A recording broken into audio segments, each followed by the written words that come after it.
Shalom, bien-aimés dans le Seigneur. Que la paix du Seigneur Jésus-Christ soit au milieu de nous, nous qui sommes là en ce moment précis pour partager ces petits moments, ces vingtaines de minutes que nous avons l'habitude de partager chaque lundi à ces heures-ci, par la grâce de Dieu, lui qui nous en accorde. Je suis très heureux d'être là et je crois que vous aussi, vous êtes heureux d'être là car l'Éternel qui nous a appelés, qui nous a réunis, va certainement nous faire du bien. Prions l'Éternel avant de commencer ce programme. Seigneur notre Père, notre Dieu, nous te disons merci par ton amour. Tu nous as permis de nous retrouver en vie et en bonne santé. Et par ta grâce, tu nous as donné une parole pour partager avec ton peuple qui est derrière cette caméra, qui voudra écouter ce message ce soir afin que sa foi, afin qu'il puisse être édifié, qu'il puisse être forgé en toi. L'objectif poursuivi au travers de ce message ce soir, c'est que après que quelqu'un l'aurait entendu, qu'il se serait décidé de la mettre en pratique, que quelque chose s'en suive, ou qu'il se dise, il est bon de passer du temps avec toi, car nul ne vient dans ta présence, quoi qu'il soit le moment, qu'il ne puisse rentrer tel qu'il était venu. Père, nous te demandons humblement qu'au travers de nous, que tu communiques une pensée biblique, une pensée surnaturelle, une pensée puissante, qui va bouleverser et terroriser la vie de quelqu'un. Jusqu'au point où que sa façon de réfléchir change, sa façon de faire, sa façon d'aborder des choses avec toi change.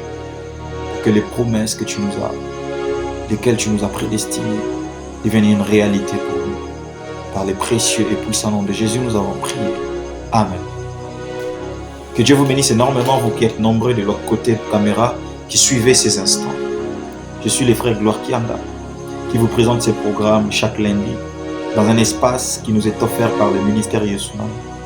Je salue tous les membres de ce ministère, les membres merveilleux. Ils disent qu'ils sont en train de fêter la fête de la résurrection du ministère. Je ne sais pas ce que ça signifie. Bon, je suis dans la joie, moi aussi je suis dans les bains de la fête. C'est avec beaucoup d'amour que je vous transmets toutes mes salutations. Je vais partager avec vous un sujet que l'Éternel m'a inspiré. En regardant les miracles de Jésus dans la Bible, je me suis inspiré de quelque chose. C'est que Jésus n'arrêtait pas de parler de la foi. Ta foi t'a sauvé, ta foi t'a fait ceci, ta foi. Mais je me suis regardé moi-même, j'ai regardé ce qui se passe autour de nous aujourd'hui. Plusieurs disent également qu'ils ont la foi, mais ne vivent pas les mêmes réalités que ceux qui avaient la foi vivaient lorsqu'ils rencontraient Jésus. Je me pose la question, est-ce que le problème, c'est que les gens de notre temps ne rencontrent-ils pas Jésus? Mais quand je me regarde, nous sommes dans des assemblées remplies de la présence de Dieu. Nous sommes dans des moments de prière remplis de la gloire de Dieu. Mais parfois nous ressortons de ces moments de prière sans que nous-mêmes nous ayons été touchés.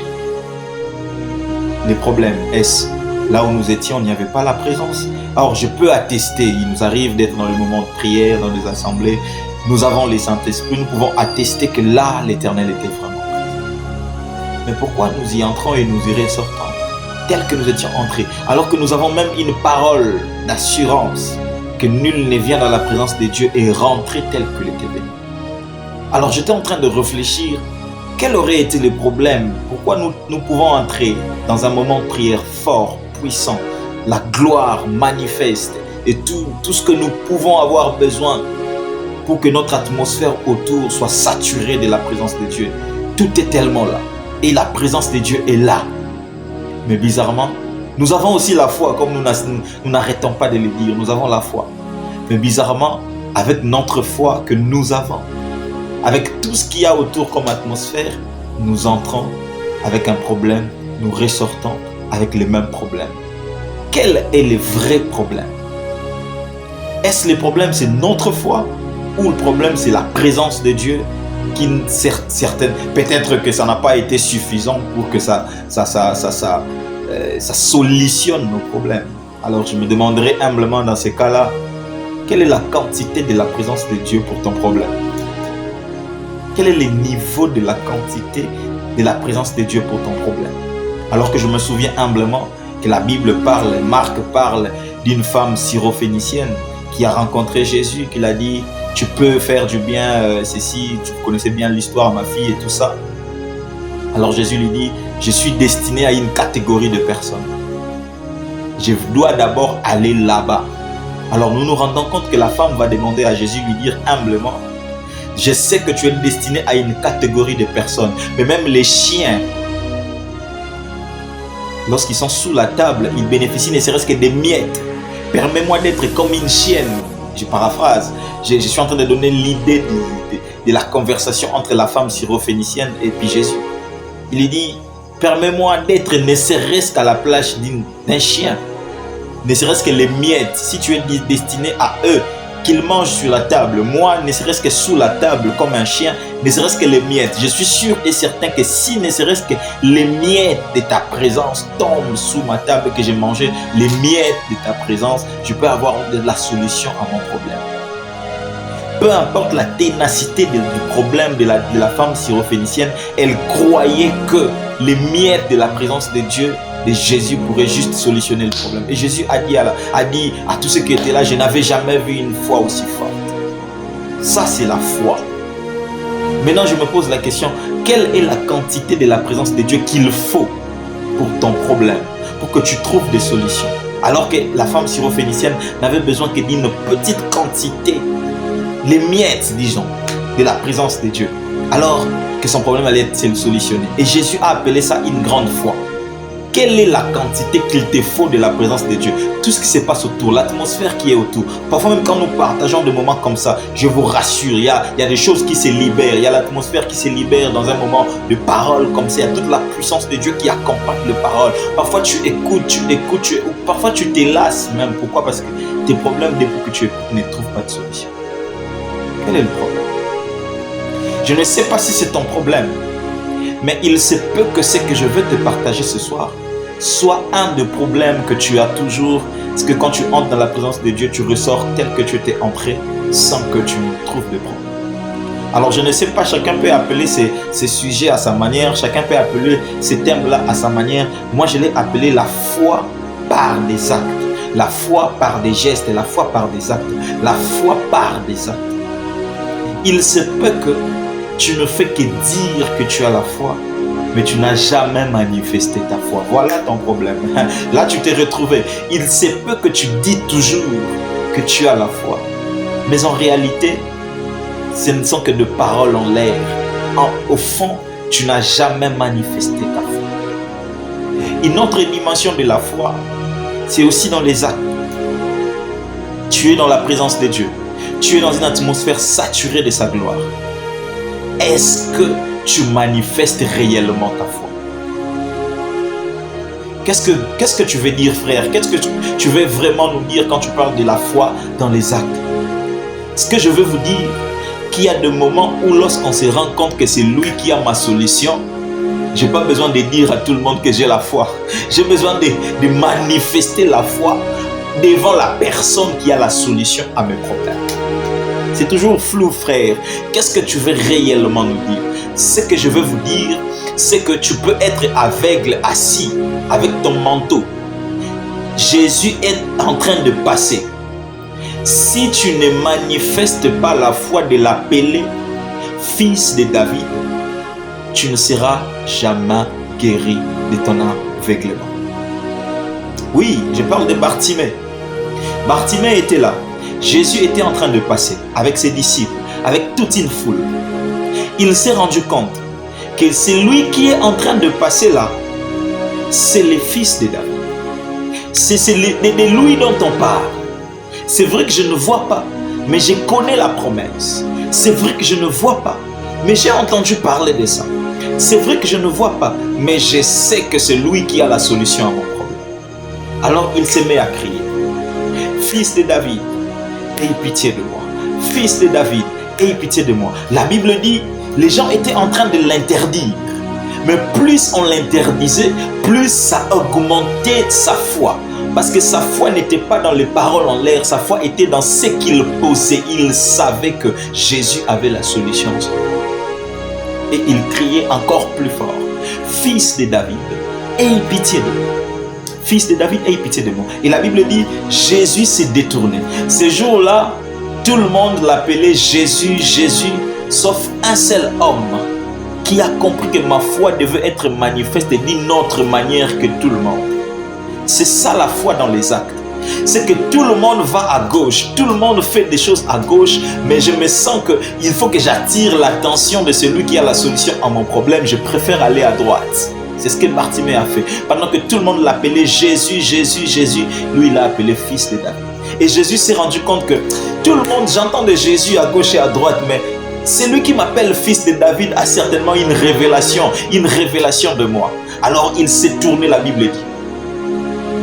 Et il a dit, amenez-les. Et on est venu vers lui, on l'a dit, fortifie-toi et prends courage, il t'appelle. La Bible dit, il laisse son manteau, parce qu'il savait, c'est ça même la foi, il savait que maintenant là c'est la solution. Il n'était pas encore arrivé près de Jésus, mais il savait que le fait est qu'on lui transmette l'information qu'il t'appelle, c'était déjà la solution. Alors il abandonne sa charge, il abandonne son fardeau, son manteau, et il vient devant Jésus. Et Jésus lui pose la question, que veux-tu que je fasse pour toi? Il dit, je vais voir. Et vous connaissez la suite, Bartimée, les yeux se sont ouverts. L'aveugle a commencé à voir. Vous en savez tellement plusieurs. Les lépreux, quand vous lisez les livres de Marc, juste au premier chapitre, la Bible nous relate l'histoire d'un lépreux, à partir du verset, je crois, 40. La Bible nous relate de l'histoire d'un lépreux. La Bible dit, un lépreux a vu Jésus et il s'est approché. C'est ce que tu fais toujours, tu t'approches. Mais ce jour-là, la Bible dit, il s'est approché en se prosternant. Voilà un autre acte. Il sait, vous le savez, on ne se prosterne. Les lépreux savaient la loi, ils connaissaient la loi. On était à Jérusalem, on était en Galilée. On était précisément en Galilée. Les lépreux savaient la loi. Ils savaient qu'on ne se prosterne que devant Dieu. Donc, en venant se prosternant, ils savaient devant qui ils se prosternent. Mais les actes de ces lépreux ne s'arrêtent pas là. On voit clairement que c'est lui qui aborde Jésus en premier. C'est lui qui s'adresse à Jésus en premier. Il dit à Jésus, si tu veux, tu peux me rendre pur. Si tu veux, tu peux me rendre pur. Donc ça veut dire, les lépreux savaient que le fait qu'ils soient purifiés ne dépend pas de la capacité, parce que la capacité, Jésus en avait. Il était juste question de vouloir. Si tu veux, tu peux me rendre pur. Voilà un acte qu'un homme va poser. Vous ne comprenez peut-être pas la quintessence de cet acte. Mais souvenez-vous, quand vous lisez Lévitique 13, 14, vous voyez là où on donne les lois des lépreux et tout ça. On dit lorsque quelqu'un est saisi de la lèpre, il est déclaré impur. Il ne peut s'approcher des autres. Les autres ne peuvent s'approcher de lui. Il doit s'éloigner. Les lépreux là le savaient. Ils ne pouvaient pas s'approcher de Jésus. Et clairement, on le sait que lorsque tu touches un lépreux, dans la loi, lorsque tu touches un lépreux, tu deviens impur. Et les lépreux savaient que en allant vers Jésus, je peux, si c'était un homme ordinaire, les contaminer pour qu'il devienne pur. Mais parce qu'il s'agissait de Jésus, les lépreux savaient que s'il me touchait, alors que dans la loi, si tu touches un lépreux, tu deviens impur. Mais quand c'est Jésus, les lépreux savaient que si lui me touche, c'est lui qui me contamine et non pas moi qui le contamine. Et si il est pur, alors il me contaminera de sa pureté. Voilà pourquoi il a dit, si tu veux, tu peux me rendre pur. Et la Bible nous montre clairement que Jésus a étendu sa main et a touché le lépreux. Et la Bible dit, la lèpre le quitta à l'immédiat. Et cet homme est devenu pur. Mais on va se rendre compte plus tard que Jésus va lui recommander sévèrement, n'en parle pas aux gens, il faut que tu ailles tout simplement offrir ce que Moïse a dit aux sacrificateurs, etc. Parce que les gens n'allaient pas comprendre. C'est ça même la folie de la foi quand ça rencontre l'approbation du Christ. Il y a un miracle qui s'est fait et le monde ne comprend pas. Jésus savait que si tu rencontres aux hommes que je t'ai touché pour que la lèpre te quitte, tout le monde dira mais c'est bizarre, parce que même quand on regarde Élisée avec Naaman, pour que la lèpre de cet homme quitte, Élisée ne l'a pas touché. Il l'a envoyé aller se purifier là-bas. La Bible nous montre clairement que cet homme se disait, je pensais qu'il allait me toucher. Pourquoi il me manque-t-il du respect en quelque sorte?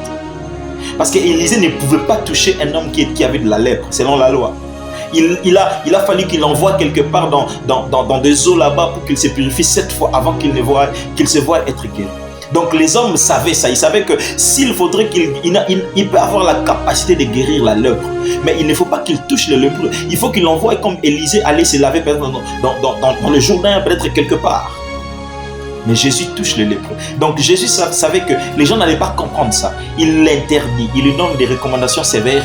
Ne les dit pas aux hommes. Malheureusement, cet homme, vous le connaissez la suite, il est parti en rencontrer et ça a créé des problèmes qui vont amener forcément Jésus jusqu'à la mort, parce que c'est là que les problèmes ont commencé. Nous sommes dans Marc 1, si vous lisez le livre de Marc, c'est là que les problèmes du livre de Marc ont commencé et boum, jusqu'à ce que Jésus va mourir. Mais nous voyons clairement que Jésus va poser un acte justement parce que cet acte a été précédé par un acte de foi posé par les lépreux.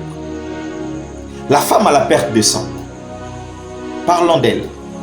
Elle dit si seulement je touchais les pans de la robe. Ça c'est la foi. Mais regardez, elle dit si seulement je touchais les pans de sa robe. Elle manifeste la foi. Elle parle de sa foi. Elle dit au-dedans d'elle que si seulement je touche, je serai guéri. Mais est-ce que ça s'est limité juste par le fait de dire que si je touche? Elle a faufilé au milieu de la foule et elle a posé l'acte. Elle a touché le pan de sa robe.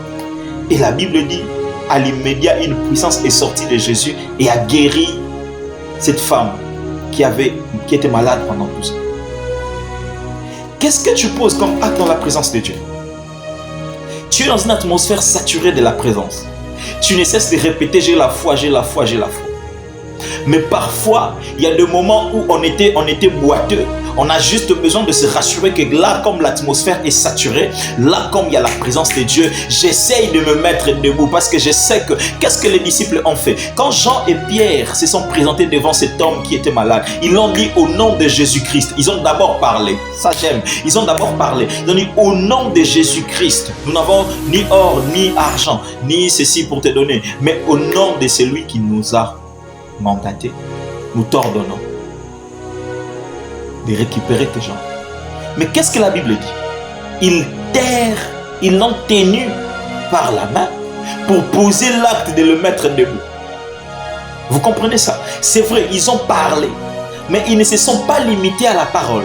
Ils ont posé l'acte de tenir l'infirme qui était toujours là et ils l'ont fait mettre debout. C'est à travers cet acte que la parole a pris forme dans le corps de cet homme. Bien-aimé, la foi que tu manifestes lorsque tu parles, elle est très importante. Mais lorsque tu accompagnes cela par des gestes, par des actes, la parole prend forme dans dans le corps de ce que tu veux voir changer. Il y a des situations. Parfois, quand tu dis, tu as beaucoup prié, j'ai la foi, je sais que l'Éternel va le faire, je sais que l'Éternel va changer cette situation. Il y a des moments où tu te lèves, tu dis, je sais que la situation a changé. Si la situation m'empêchait de poser X acte, je commence maintenant à poser cet acte-là parce que je sais que la situation a déjà changé. Voilà la foi avec les actes. Parfois, nous entrons dans la présence de Dieu, nous disons que nous avons la foi, nous ne croyons même pas que la personne en qui nous avons placé notre foi est capable de solutionner notre situation. Nous attendons un Jean et un Pierre pour venir nous élever encore. Lève-toi, prends ton lit et marche. Cette parole a suffi pour qu'un homme s'élève et qu'il prenne son lit. En ce moment-là, on ne parle pas de Jésus qui l'a tenu entre ses mains pour le mettre debout. On parle directement de lui qui s'est rendu compte que cette parole qui venait d'être libérée. J'aime cette situation. Jésus lui dit, et il répond à Jésus, je n'ai personne. En ce moment-là, il ne réalise pas que sa guérison allait arriver de cet homme. Mais dès que la parole est libérée, il s'attache à cette parole. Il attache à cette parole sa foi et il pose l'acte que la parole demande de poser. Lève-toi, prends ton lit et marche. Et il se lève. Pourquoi n'a-t-il plus discuté? Parce qu'il savait que la parole maintenant venait d'être libérée. Il faut que je pose l'acte qu'il faut. Je suis en train de déclarer dans la vie de quelqu'un.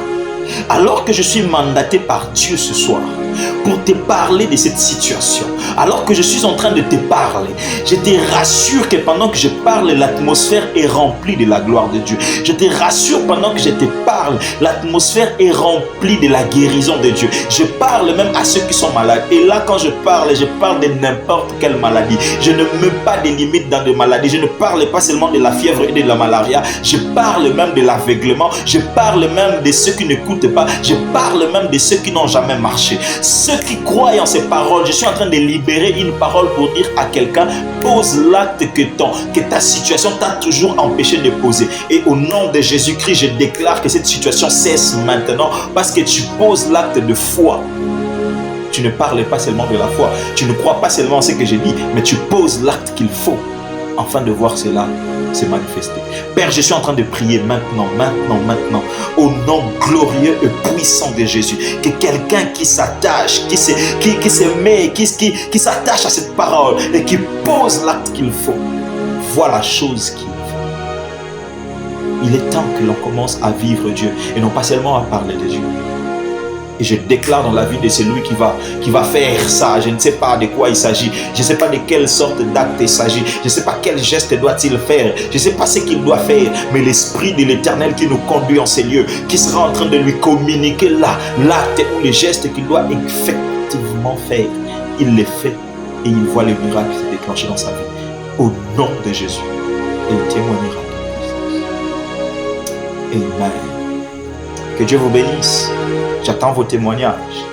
Posez les actes qu'il faut dans les églises, dans vos moments personnels de prière. Ne vous limitez pas à dire que vous avez la foi. Posez les actes. Manifestez cette foi. Alors, le miracle de Jésus s'accomplira aussi dans vos vies, comme ça s'est accompli dans les vies de ceux qui étaient avec lui dans les temps anciens. Que Dieu vous bénisse et que Dieu fasse avec vous les grands miracles et fasse en vous les grands prodiges. Au nom de Jésus-Christ. Amen.